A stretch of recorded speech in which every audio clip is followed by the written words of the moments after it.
Good evening, it's me. I'm back with another video. It's 8:32. It is March 24th already. Dang. Okay, yeah, and it's Sunday evening. So I would like to say get ready for the week, and I hope you guys are mentally preparing yourselves, but not overstressing. You know what I mean? Just kind of handle the idea of slowly moving back into the work transition in your own little special way. Anyway, so tonight I was pretty busy today. The entire day I got up and I worked on content, like writing more additional parts to the script. Then I actually started recording some of the scripts. But, I kept thinking, man, I need to stop because there was too many other issues going on in my mind. And I spent hours adding more to a script because I was doing some research on this particular food. And because I was talking about some food from Greece, and I kept thinking, okay, which goddess appreciates that? But because I understand symbolism, but you forget like which gods were appreciated this particular plant or herb or whatever. So I was doing a lot of that and writing and just busy, busy, busy, which is good for me because I think well, I think this issue of the gang stalking thing, I'm kind of over, but I do understand like when it comes to the gang stalking thing, the reason why, and of course, I think my most disturbing thought that I have to deal with right now would be, just coming to the fact that okay, the tragedy of it. To me, I look at this whole thing as like extremely tragic.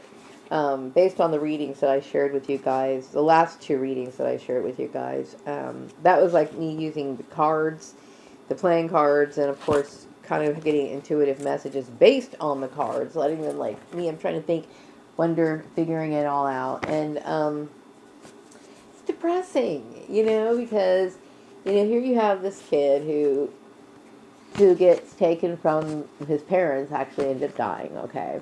And then he goes to England, and from there he's just kind of, it seems like he's kind of like a nomad, just kind of like going like from place to place, doesn't really have a place of his own, it's tragic. Um, Aside from the fact that, now mind you, like I said, I've never been the kind of person who was into like prestige or anything, okay? But mind you, he was a prince, and that was taken from him, meaning he was not the prince of Ethiopia because he wasn't in it, right? I've never been the kind of person who always wanted to take a position of authority anyway, mind you. But at the same time, that was still his destiny to at least, have a chance at it. So that's a tragic thing, okay? Also, the tragedy is the fact that, it seems as though he was kind of coaxed into getting married, only to have a lot of outside intrusion, interrupt and affect the marriage that might have been better off had that not happened. You know what I mean? So it's like they ended up destroying his family life, the family life that he did have, apparently with his soulmate, which, like I said, would have been great, right? It would have been easy peasy. Apparently, my soulmate, like I said, did understand that I was asexual and didn't press the issue. Okay. Apparently, I was enough to produce a child though, because I did have, I did have Louise, right? So, I think, and the sad part is that outside intrusion prevented me from actually having custody and raising her. So from what I get on the from the messages that is that okay, I know that she lived with her grandmother. Apparently, I do see that there was some visitation, but there was just so much going against me because of my views. My views. Now, mind you, I was living in the United States at this time, and I was living in the United States at the time, and everybody always thought the United States was a free country, right? But this is why I get so frustrated when it comes to persecuting people for their religion. I understand that, some people have different views, okay? And as long as you're not forcing those views on other people, then you have the right to believe them. And I find that shocking, you know. Perhaps maybe I was foolish to think that America was going to be different. Why would I be foolish to think it was going to be different when this is what the country is supposed to be, you know, based on? A part of it, anyway. Anyway, okay, what I was thinking, I did get intuitive message in yesterday's meditation that I did inspire Aleister Crowley, which seems completely feasible, okay? Because I was around when he was younger for him to hear about me and that sort of stuff, okay? Now, I can tell and I can see the racial injustice that went on in this time, okay? Because here I was, somebody who no one ever confirmed or knew how my stance on, like, for example, how I feel about Jesus. I have nothing against Jesus. I took it upon myself to study like a form of the Christian doctrine by joining the Jehovah's Witnesses when I was younger. Okay, I have never bashed Jesus or anything, and I've said this kind of stuff before. Okay, but what I'm saying is comparing myself to Aleister Crowley.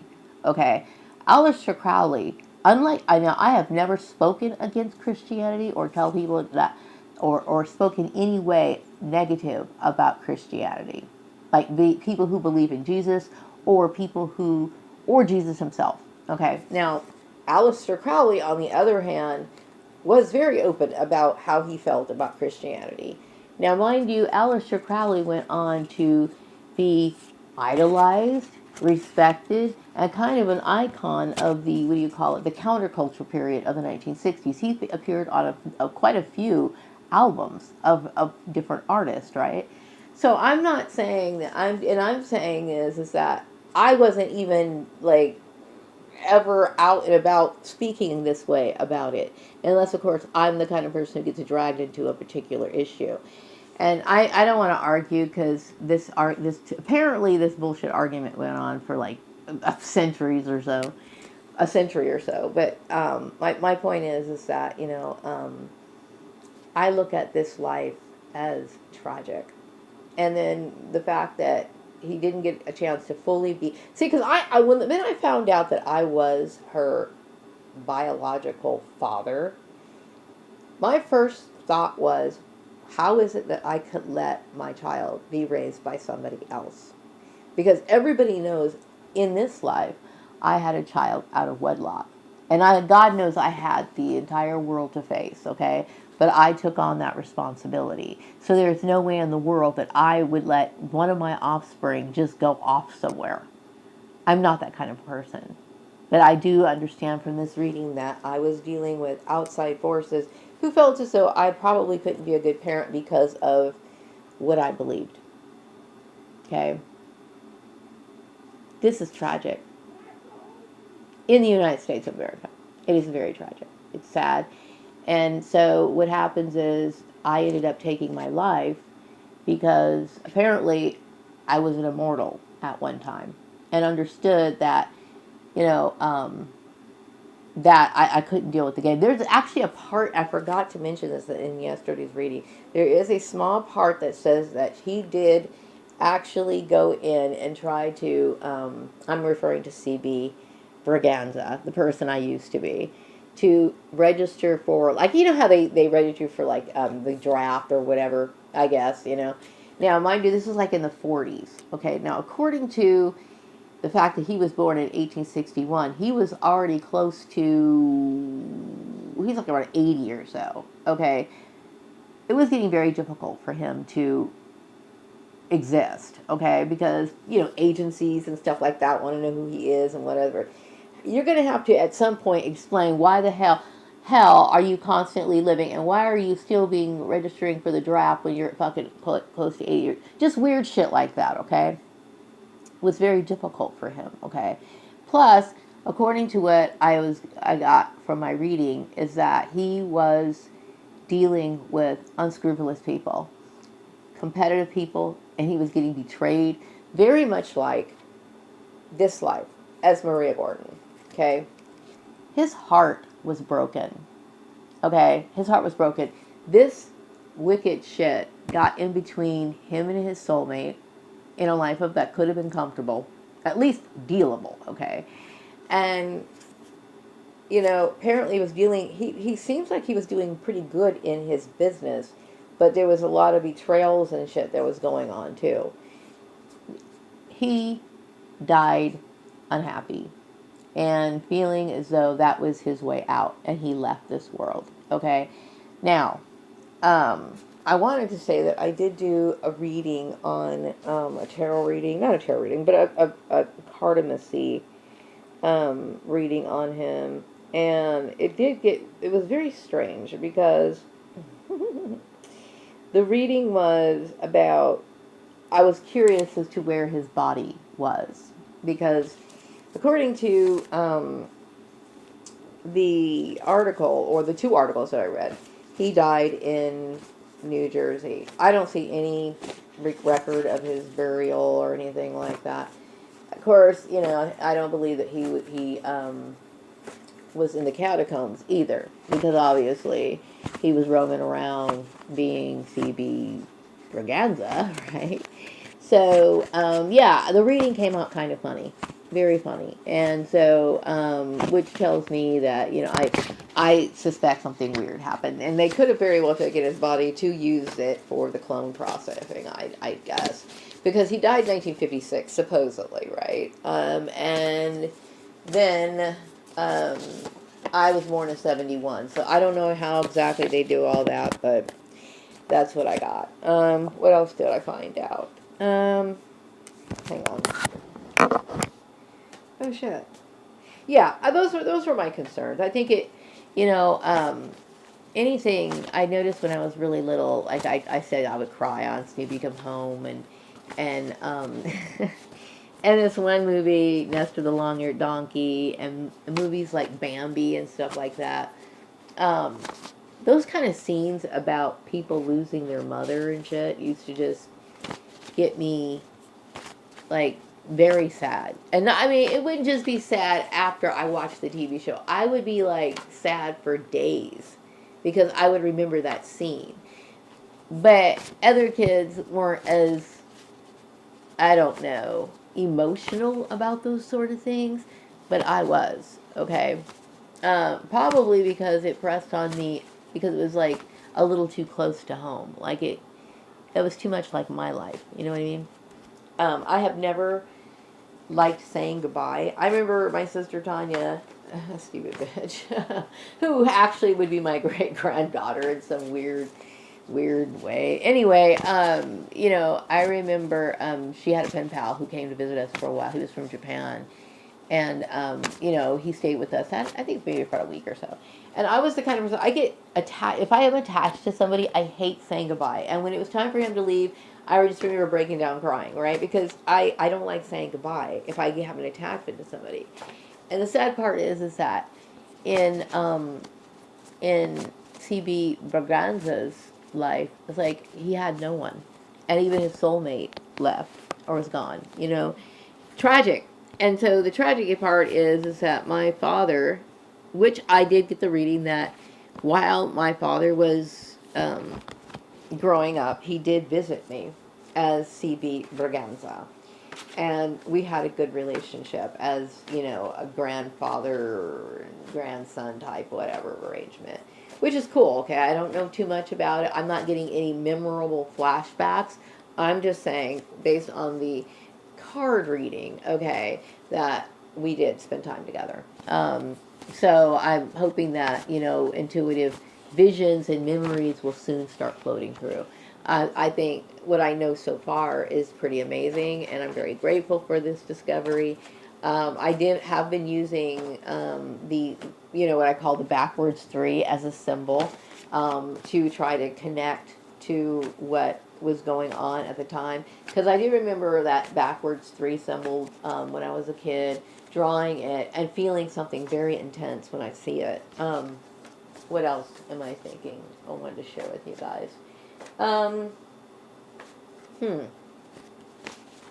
TV. I talked about my being pissed off about Aleister Crowley. No, I believe me. It's like, but Aleister Crowley, he even referred to himself as the Beast. Okay, so it's like, it kind of pissed me off because, there was a great effort to try to squash me out, my existence out, my purpose out, my life out. There's so much fucking hatred towards me. You know what I mean? And then coming back after my father thought that he could get me cloned because he wanted to make me happy and spend time with me, all we ended up getting was fucking railroaded. You know, it's so fucking tragic. And then me finding out in my 50s, you know, who I am. Who I am, you know. It's mind-blowing to me. Very mind-blowing. And, but it explains a lot. It does explain a lot, you know. Because like I said, you know, I've always had different tastes, you know, and I've always liked things that other people would be like, why? Like, why do you like that? Like, why? And I used to wonder, I don't know why I like that. It fucking appeals to me. You know, I had mentioned before that Prince Elamé, who tried his hand at poetry, and I do admire people who can put lyrics together. I can think back in this life, growing up, knowing that the kind of music my parents played in the house, um, you know, I remember they had albums like, you know, from the Platters and stuff like that, and I thought they were okay. 50s music was okay. I don't recall like being crazy about some of the 1930s music, although there was a few songs that were okay. But when I heard like the 60s music, especially from these rock bands, I fucking went crazy and I loved it and I felt like I identified with it. You know what I mean? Possibly, like I said, it's the poetic thing. It's the fact that they're British, something that I felt like I identified with because I was there. Okay. Now, I know that I've had an interest in India for the longest time. Like, I've always loved India. I've loved Indian things. I always thought the Indian women were the most beautiful women in the world. I love their clothes. I love their jewelry. I love everything about India. Okay. And, you know, everybody knows that I've always been a Beatle fan. And I would say that George Harrison was my favorite Beatle. Okay. I think it's because I appreciated the fact that he was British. He seemed quite mysterious. And the fact that he too was like so kind of an Indian lover. What else? Yeah, and you know, I've always liked different arts and designs from different countries and stuff like that.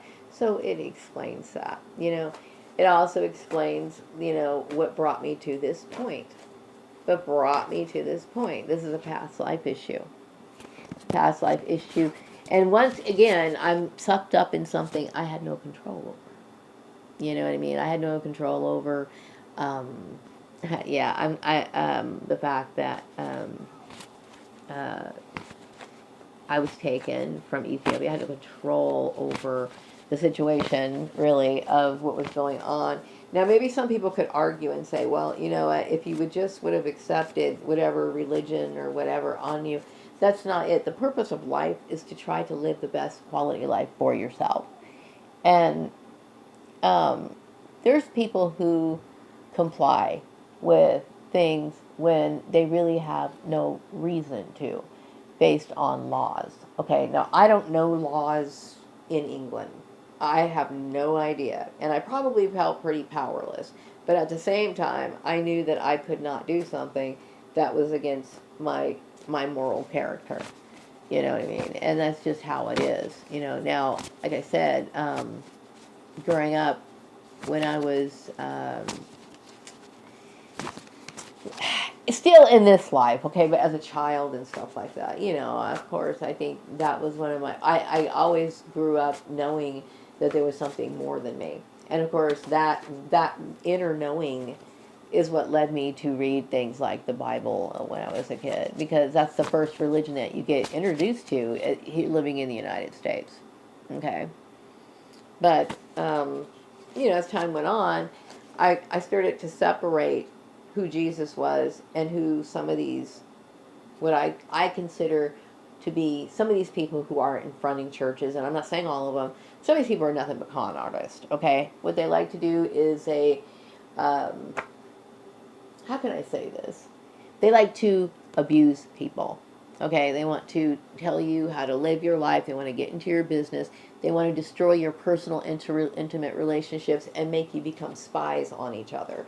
This is exactly what the kind of shit that happened in my previous life with my soulmate, which it could have been a proper union of two people existing together in peace. Okay, maybe there was no passion, but hey, you know what? We were content with our lives, and that's all that fucking mattered. And this is a problem with um, with the institution of marriage.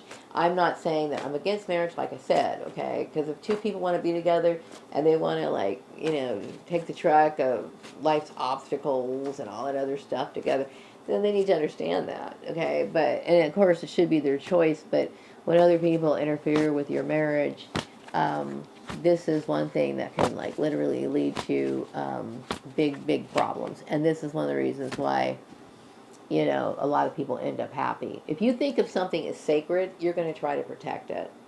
You see what I'm saying?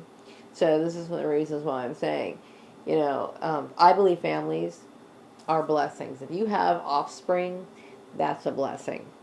Your family should be a blessing. Unfortunately, a lot of us lived in dysfunctional families. Okay, and it makes me sad to know that I had a child that I could not raise.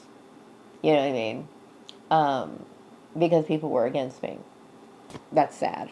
Very sad. Um, and like I said, and that happened here in the United States.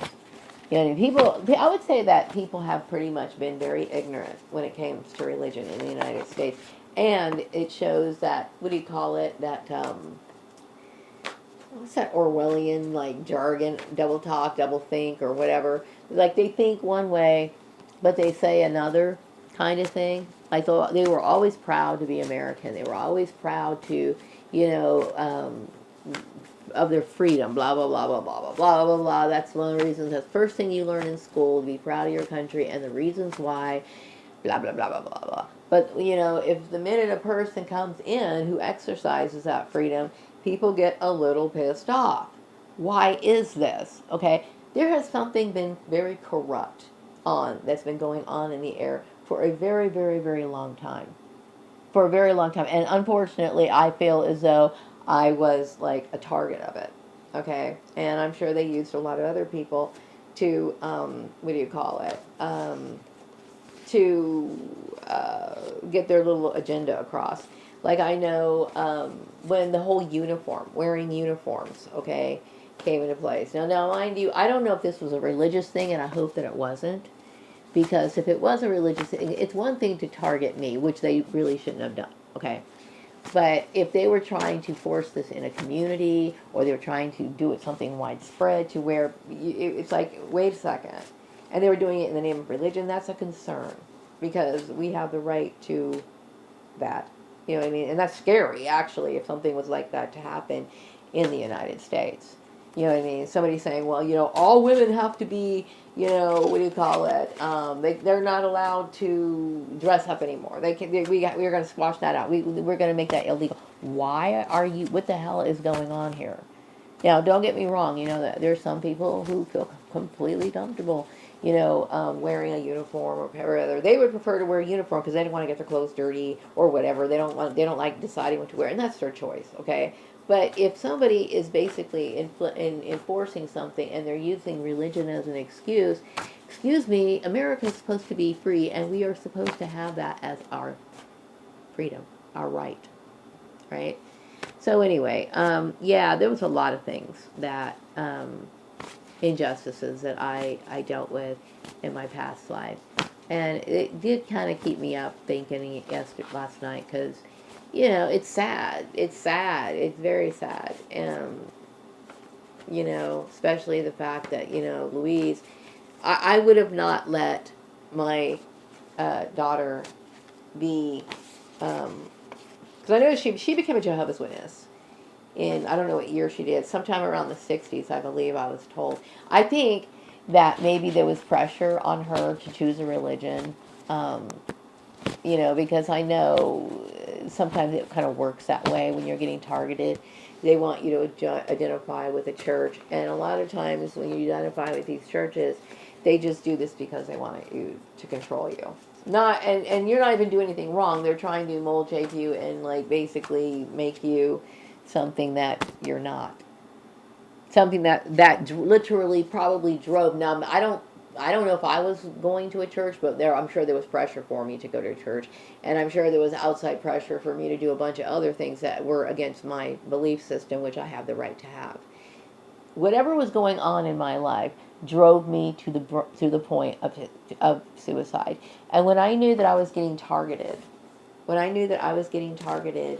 in some of these places that I was working, I'm going to tell you, if people know this story, if people knew that I was a clone, and I'm assuming, I don't know, I haven't done a reading on this part, but I'm assuming that people knew that I was Prince Alamehu, which is a tragic story in and of itself. Okay. I do believe possibly that the people who at the top of the pyramid knew that I was CB Berganza. How is it, you wonder, how is it that somebody could take their own life because they were suffered so much, and then you come back and you make that same person suffer again? You ask yourself what kind of a person would do something like that. And so you understand why I feel the way that I do. I felt as plus I kept thinking, my goodness, I made over 1,300 videos talking and addressing this issue, saying, hey, you know what, leave me alone, before I knew and understood who these people were. Okay. And then I thought that was just over the top. Finding out this big shit went on in the past life, it's just like, oh my fucking God, like, really? Anyway. Yeah, it saddened me about my grandmother / daughter, and that's one of the reasons why I wanted to ask that question when I sat down earlier and started using my cards, because it was on my mind, and I also wanted to know, did I get a chance to have any sense of family? Did I have any sense of any sort of connection when I passed on? That was like, God, how sad my life has been, because of hatred, because of people wanting to be competitive, because of people not understanding, and because of abuse. This is what happened. This is my life, and this is the explanation for it. Okay, so I'm going to wrap this up, you guys, and I do appreciate you guys' support and watching me. I have not been on Patreon yet. I'm still finishing up my newsletter for Patreon, and I do hope you guys, check me out on Patreon. I haven't even checked out my own Patreon in a while, because, I'm dealing with, I think everybody knows what I've dealt with, okay? I've dealt with these people, okay, in which I've made it very clear, I am not comfortable with these people, okay, and we all know why, because of this life and the last life, and I don't really want to go into it anymore, okay. I am burnt out on it. My main focus right now is, connecting to past life information, following backwards from Prince Alamehu. Who was I before? Who was I, or blah, blah, blah, blah. One life at a time. And of course, I'm going to let you guys know that. Okay, you guys, thank you so much for watching. I hope you have a wonderful evening. Take care. Bye-bye.